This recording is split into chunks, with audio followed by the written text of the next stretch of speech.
Kemudian pada 22 Januari 2026, Dewa memborong 176 juta saham dengan harga Rp625 per saham senilai Rp110 miliar.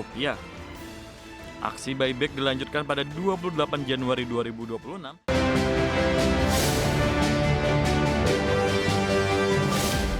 Anda masih bersama kami dalam IDX First Session Closing. Pemirsa, PT Dharma Henwa Tbk telah menggelontorkan Rp675 miliar untuk aksi pembelian kembali saham atau buyback. Hingga akhir Januari, realisasi buyback telah menyerap lebih dari 70% dari total anggaran yang disediakan.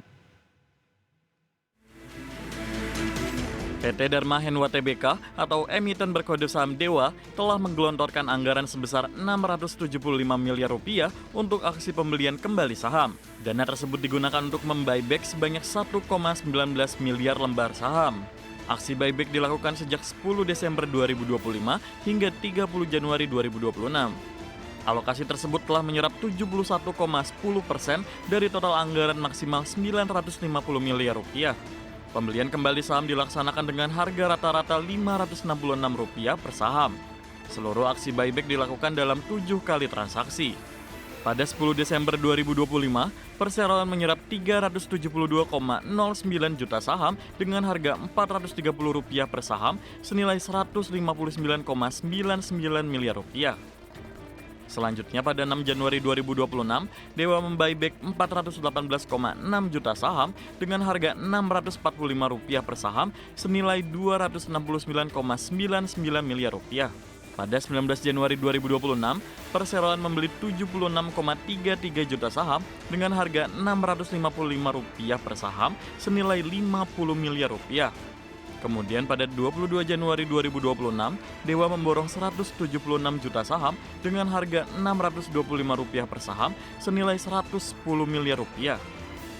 Aksi buyback dilanjutkan pada 28 Januari 2026 dengan pembelian 8,77 juta saham seharga Rp570 per saham senilai Rp5 miliar. Dan pada 29 Januari 2026, perseroan membuyback 20,57 juta saham dengan harga Rp486 per saham senilai Rp9,99 miliar.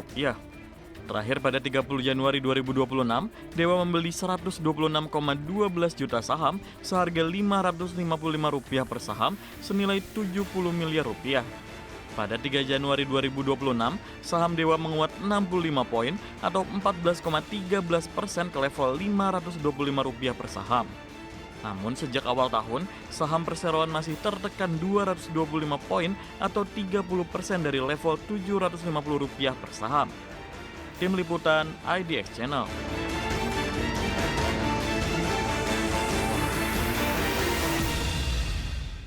Emiten energi baru terbarukan milik Taipan Prajogo Pangestu, PT Barito Renewables Tbk menyiapkan dana sebesar Rp2 triliun untuk melakukan pembelian kembali saham atau buyback. Langkah strategis ini menyusul aksi serupa yang juga dilakukan oleh sejumlah emiten di bawah naungan grup Barito lainnya.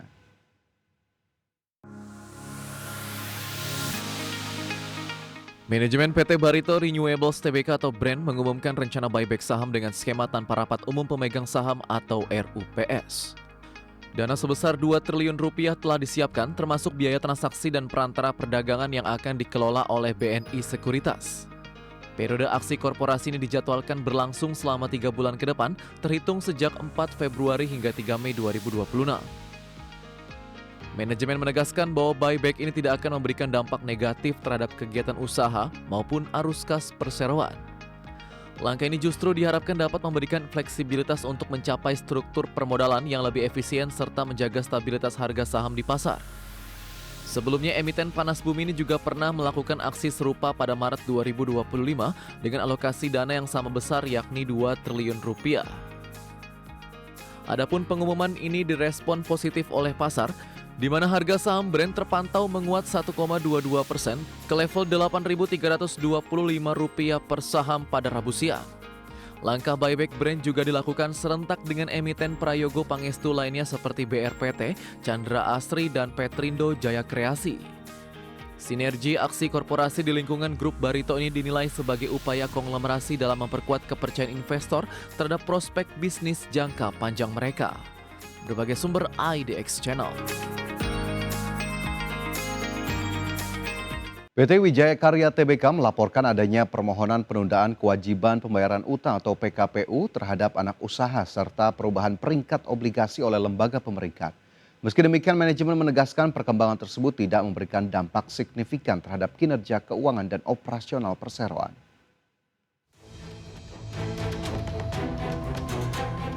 PT Wijaya Karya Tbk atau emiten berkode saham WIKA melaporkan adanya permohonan penundaan kewajiban pembayaran utang yang diajukan PT Pratama Widya Tbk kepada anak usahanya PT Wijaya Karya Bangunan Gedung Tbk. Permohonan tersebut tercatat dalam Sistem Informasi Penelusuran Perkara Pengadilan Negeri Jakarta Pusat. Sekretaris Perusahaan WIKA, Ngatamin atau Emin, menyatakan register perkara nomor 32 PDT Sus PKPU 2026 PN Niaga Jakarta PST diterbitkan pada 4 Februari 2026. Saat ini, anak usaha WIKA masih menunggu jadwal sidang serta relaas resmi dari Pengadilan Negeri Jakarta Pusat. Menurut manajemen, adanya permohonan PKPU tersebut tidak memiliki dampak yang signifikan terhadap kinerja keuangan maupun kegiatan operasional perseroan. WIKA menegaskan, aktivitas bisnis dan proyek yang sedang berjalan tetap dilaksanakan secara normal. Dalam perkembangan terkait, Pevindo menurunkan peringkat obligasi berkelanjutan dan suku WIKA menjadi IDD dan IDD Syariah. Penurunan ini dilakukan menyusul penundaan pembayaran kupon instrumen keuangan yang jatuh tempo pada 3 Februari 2026. Menanggapi keputusan tersebut, WIKA menyatakan penurunan atau kenaikan peringkat merupakan kewenangan lembaga pemeringkat. Perseroan menilai dinamika peringkat kredit merupakan hal yang wajar mengikuti kondisi dan perkembangan perusahaan. Tim Liputan IDX Channel.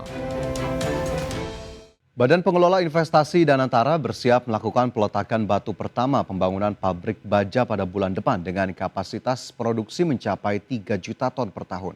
Penambahan kapasitas produksi baja diakui menjadi hal yang mendesak agar tidak lagi bergantung pada produk luar negeri.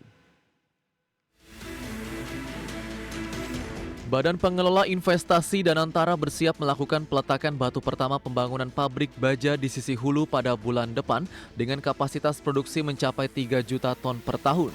Proyek ini bertujuan untuk menambah kapasitas produksi baja nasional secara signifikan. Dalam rapat kerja dengan Komisi 6 DPR RI, Chief Operating Officer BPI Danantara Doni Auskaria menyatakan pengembangan industri baja merupakan langkah strategis bagi masa depan industri nasional.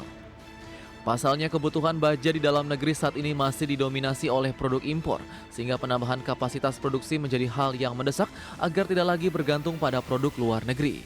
Salah satu proyek hilirisasi yang dilakukan oleh Danantara tahun ini adalah pengembangan upstream daripada industri baja kita yang akan segera kita groundbreaking di bulan depan, itu untuk penambahan kapasitas 3 juta ton daripada baja kita. Doni menilai proyek hilirisasi industri strategis di dalam negeri perlu dukungan regulasi dari pemerintah. Pasalnya proteksi terhadap industri lokal sangat krusial agar investasi besar di sektor baja bisa kompetitif di pasar global maupun domestik. Jakarta, Tim Liputan IDX Channel.